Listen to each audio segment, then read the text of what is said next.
708 ಅರಣ್ಯ ಮತ್ತು ವನ್ಯಜೀವಿ ರಕ್ಷಕ ಹುದ್ದೆಗೆ ನೇಮಕಾತಿ. ಪಿಯುಸಿ ಪಾಸಾಗಿದ್ರೆ ಸಾಕು. ಈ ವಿಡಿಯೋದಲ್ಲಿ ಈ ಮಾಹಿತಿಯ ಬಗ್ಗೆ ಸಂಪೂರ್ಣವಾಗಿ ತಿಳಿದುಕೊಳ್ಳೋಣ. ಮಿಸ್ ಮಾಡದೆ ಈ ವಿಡಿಯೋವನ್ನು ನೋಡಿ ಮತ್ತು ನಿಮಗೆ ಯಾವ ಉದ್ಯೋಗದ ಬಗ್ಗೆ ಮಾಹಿತಿ ಬೇಕು ಎಂಬುದನ್ನು ಕಮೆಂಟ್ ಬಾಕ್ಸ್ನಲ್ಲಿ ತಿಳಿಸಿ. ಹಾಗೆ ಈ ವಿಡಿಯೋ ಇಷ್ಟವಾದರೆ ಸಬ್ಸ್ಕ್ರೈಬ್ ಮಾಡಿ.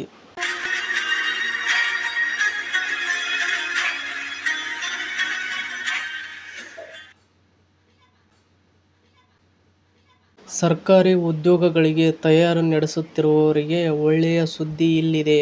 ಉತ್ತರ ಪ್ರದೇಶ ಅಧೀನ ಸೇವೆಗಳ ಆಯ್ಕೆ ಆಯೋಗವು ಅರಣ್ಯ ರಕ್ಷಕ ಮತ್ತು ವನ್ಯಜೀವಿ ರಕ್ಷಕ ನೇಮಕಾತಿ ಅಧಿಕೃತ ಅಧಿಸೂಚನೆಯನ್ನು ಬಿಡುಗಡೆ ಮಾಡಿದೆ. ಈ ನೇಮಕಾತಿ ಪ್ರಕ್ರಿಯೆಯ ಮೂಲಕ ಒಟ್ಟು 708 ಖಾಲಿ ಹುದ್ದೆಗಳನ್ನು ಭರ್ತಿ ಮಾಡಲಾಗುತ್ತಿದ್ದು, 12ನೇ ತರಗತಿ ಪಾಸಾದ ಅಭ್ಯರ್ಥಿಗಳಿಗೆ ಇದು ಉತ್ತಮ ವೇದಿಕೆಯಾಗಿದೆ. ಇನ್ನು ನೆಕ್ಸ್ಟ್ ನೋಡುವುದಾದರೆ ಹುದ್ದೆಗಳ ವರ್ಗೀಕರಣದ ಬಗ್ಗೆ ನೋಡುವುದಾದರೆ, ಈ ನೇಮಕಾತಿಯಲ್ಲಿ ಅರಣ್ಯ ರಕ್ಷಕ ಮತ್ತು ವನ್ಯಜೀವಿ ರಕ್ಷಕ ಎಂಬ 2 ಪ್ರಮುಖ ವಿಭಾಗಗಳಿವೆ. ಅರಣ್ಯ ರಕ್ಷಕ ವಿಭಾಗದಲ್ಲಿ ಸಾಮಾನ್ಯ ಆಯ್ಕೆಗೆ 318 ಮತ್ತು ವಿಶೇಷ ಆಯ್ಕೆಗೆ 329 ಹುದ್ದೆಗಳನ್ನು ಮೀಸಲಿಡಲಾಗಿದೆ. ಅದೇ ರೀತಿ ವನ್ಯಜೀವಿ ರಕ್ಷಕ ವಿಭಾಗದಲ್ಲಿ ಸಾಮಾನ್ಯ ವರ್ಗಕ್ಕೆ 10 ಮತ್ತು ವಿಶೇಷ ವರ್ಗಕ್ಕೆ 51 ಹುದ್ದೆಗಳು ಲಭ್ಯವಿದ್ದು, ಅರ್ಹ ಅಭ್ಯರ್ಥಿಗಳು ತಮ್ಮ ಆಸಕ್ತಿಯ ಹುದ್ದೆಗೆ ಆನ್ಲೈನ್ ಮೂಲಕ ಅರ್ಜಿ ಸಲ್ಲಿಸಬಹುದಾಗಿದೆ. ಇನ್ನು ಅರ್ಹತೆ ಮತ್ತು ವಯೋಮಿತಿಯಲ್ಲಿ ನೋಡುವುದಾದರೆ, ಅರ್ಜಿ ಸಲ್ಲಿಸುವ ಅಭ್ಯರ್ಥಿಗಳು ಕಡ್ಡಾಯವಾಗಿ ಭಾರತೀಯ ನಾಗರಿಕರಾಗಿರಬೇಕಾಗಿರುತ್ತದೆ. ಇನ್ನು ಮತ್ತು ಮಾನ್ಯತೆ ಪಡೆದ ಮಂಡಳಿಯಿಂದ 12ನೇ ತರಗತಿ ಉತ್ತೀರ್ಣರಾಗಿರಬೇಕು. ಇದರೊಂದಿಗೆ ಪಿಇಟಿ 2025 ಪರೀಕ್ಷೆಯಲ್ಲಿ ಅರ್ಹತೆ ಪಡೆದ ಅಭ್ಯರ್ಥಿಗಳು ಮಾತ್ರ ಈ ನೇಮಕಾತಿಗೆ ಅರ್ಜಿ ಸಲ್ಲಿಸಲು ಅರ್ಹರಾಗಿರುತ್ತಾರೆ. ಅಂದ್ರೆ ಪಿಇಟಿ ಪರೀಕ್ಷೆಯಲ್ಲಿ ಪಾಸಾದವರು ಮಾತ್ರ ಈ ನೇಮಕಾತಿಗೆ ಅರ್ಜಿ ಸಲ್ಲಿಸಲು ಅರ್ಹತೆಯನ್ನು ಹೊಂದಿರುತ್ತಾರೆ.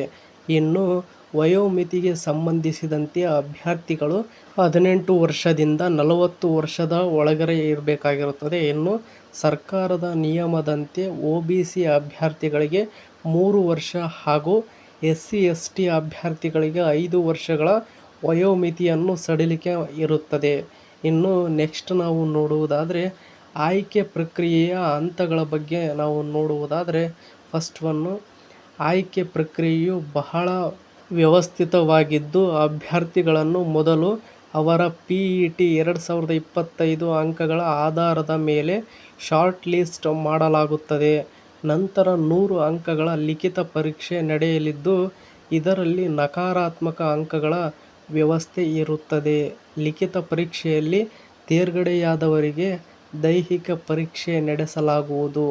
ಇದರಲ್ಲಿ ಪುರುಷರು 25 ಕಿಲೋಮೀಟರ್ ಮತ್ತು ಮಹಿಳೆಯರು 14 ಕಿಲೋಮೀಟರ್ ದೂರವನ್ನು ಕ್ರಮಿಸುವ ಸಾಮರ್ಥ್ಯ ಹೊಂದಿರಬೇಕಾಗಿರುತ್ತದೆ.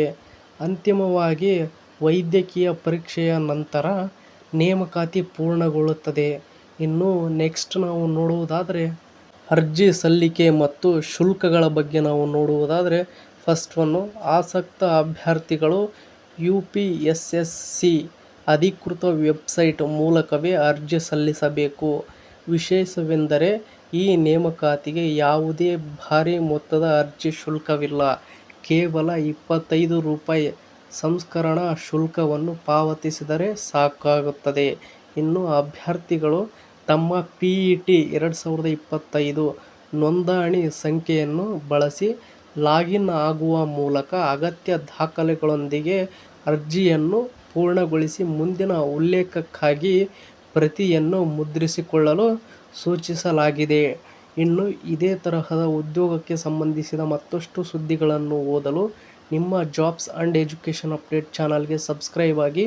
ಈ ವಿಡಿಯೋ ನೋಡುತ್ತಿರುವವರು ಇನ್ನೂ ಯಾರು ಸಬ್ಸ್ಕ್ರೈಬ್ ಆಗಿಲ್ವೋ ಪ್ಲೀಸ್ ಎಲ್ಲರೂ ಸಬ್ಸ್ಕ್ರೈಬ್ ಆಗಿ ಮತ್ತು ಈ ಅಪ್ಡೇಟ್ ಬಗ್ಗೆ ನಿಮ್ಮ ಅಭಿಪ್ರಾಯ ಏನೆಂದು ಕಮೆಂಟ್ ಬಾಕ್ಸ್ನಲ್ಲಿ ತಿಳಿಸಿ. ಹಾಗೆ ಈ ವಿಡಿಯೋ ಇಷ್ಟವಾಗಿದ್ದರೆ ಸಬ್ಸ್ಕ್ರೈಬ್ ಮಾಡಿ, ಸಪೋರ್ಟ್ ಮಾಡಿ. Thank you for watching friends. ಎಲ್ರಿಗೂ ಧನ್ಯವಾದಗಳು.